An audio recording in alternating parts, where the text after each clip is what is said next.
Morning, Trainiacs. It's the day before race day. We're going to do a small little tune-up race tomorrow. So, today, let's talk about how to deal with the day before a race. What you should do, what you shouldn't do, how to have your best race.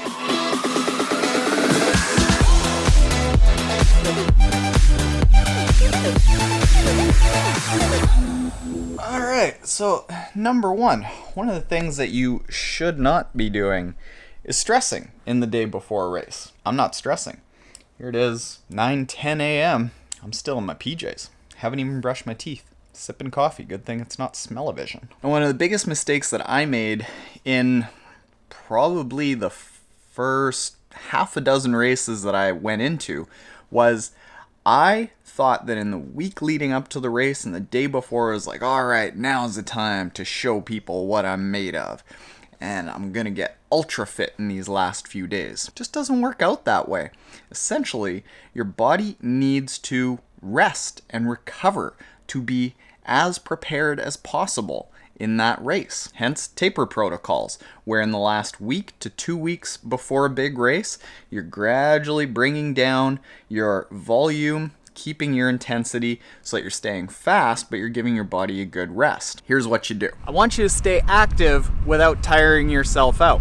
Whether that be swimming, biking, or running, you want to get yourself ready for the next day by getting up to race pace, but not so much that you're getting tired. Okay, so essentially what you're looking to do is give your body just a taste of what's going to happen tomorrow, but not have so much effort that you tire yourself out whatsoever. So in that case, to me that means floaty pants.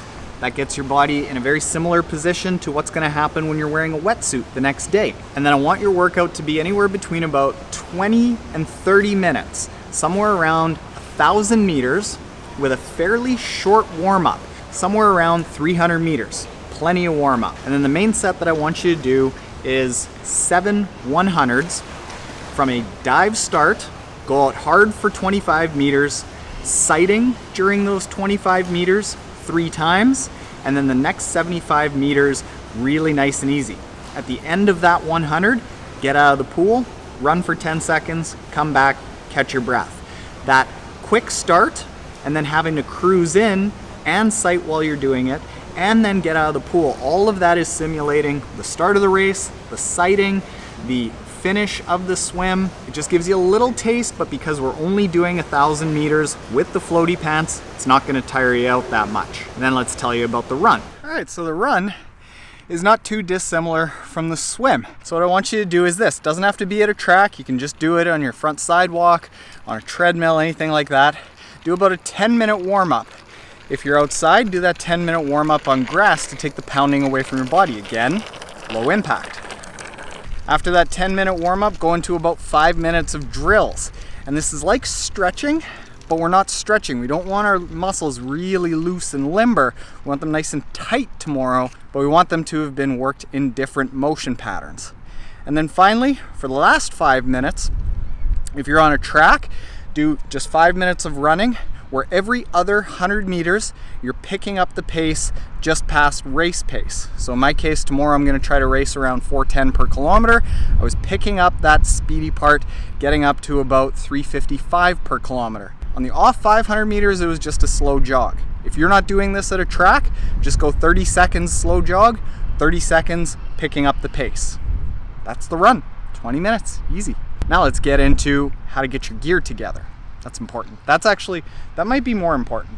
Okay, once you're back home, there's something that I want you to do, and it's very critical to do this well before dinner, like mid-afternoon ideally. Pack your bag and lay out everything that you need to get ready for the next morning in the afternoon. Remember what I said earlier today about making sure that this day is not stressful? You have a busy day, you have supper, and then all of a sudden you finish supper and it's like, oh man, okay, now I gotta go pack my stuff. You're gonna be like, holy smokes, where is everything? And if you go through that before supper in the afternoon, you can go through it really methodically, and then as you pack it, you'll probably think of other things. And you got a little bit of time in the evening to do that, but it's not so rushed that it disturbs your sleep, because you gotta have a good sleep before the race. So I want you to pack everything in the afternoon.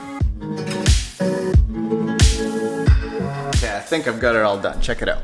But what I do with each sport is I go, all right, swim. What do I need for shoes, socks, pants, underwear, belt, shirt, hat, shades? In the swim, what do I need for shoes? Nothing. What do I need for socks? Nothing. Pants or underwear. I've got my race shorts over there. What do I need for a belt? I need my race belt. What do I need for a shirt? Underneath my wetsuit or my swim skin, I'm gonna have my race top. What do I need for a hat? Well, they're gonna give me one swim cap, but I'm also gonna pack another swim cap and then go swim cap, goggles, race swim cap over top so that the race goggles are really locked in. Shades, that's the goggles. I do the same with the bike. Shoes, I pack my bike shoes. Belt, I've already covered the race belt. I've got my race shirt and I've got a new jersey for when I get out onto the course. Hat, we've got the helmet, shades, already built into the helmet. And then underneath the shirt, I think I double up on the heart rate monitor, which I'm gonna put on right before the race. I get to the same thing on the run. Shoes, pack my running shoes. Socks, no running socks on the run because it's just an Olympic. I'm not gonna put socks on. Shorts, covered by the race shorts. Shirt, covered by the race shirt. Hat, shades. And with that, over each discipline, there are very few things that I'm gonna forget. However, there are a few add-ons here. Number one, I've got a thick TheraBand so that if I can't get into the water, I know that I can tomorrow, but if I can't, I can go and warm up and do some stretch cord work to warm up the lats. You always, always, always want to warm up for the swim. The thing that I also add on is this defog. Now I'm not going to bring that tomorrow, but I've already put that into my goggles and I let that sit overnight. Very critical to let that sit overnight. Got all my nutrition here. I have additional nutrition for the ride home. Body Glide, very critical to use Body Glide. So I put that on underneath the wetsuit or the swim skin. And people often say, well, what do you do with chamois butter before a race? I actually put on chamois butter before a race. And if it washes off in the swim, so what? I've lost like 7 cents. But if it does have still any sort of effect during the race, at least I've done. Now something that I will do with water bottles is I will fill up the water bottles the night before just with water. I won't put the electrolyte drink in because the electrolyte drink can get a little bit funky overnight. So just fill this up with a bit of agua. So now in this bag, I've got just about everything, and how I like to organize the bag is everything that I need to absolutely do something with that I might forget in transition, like place my nutrition somewhere on my body or in transition area, get my goggles on, get my hat on, and place them somewhere, put the shades and the chamois cream, place them on the outside of my bag so I've got a visual cue that I need to do something with it. And I take this bag, I place it by the door, along with everything else that I need to take.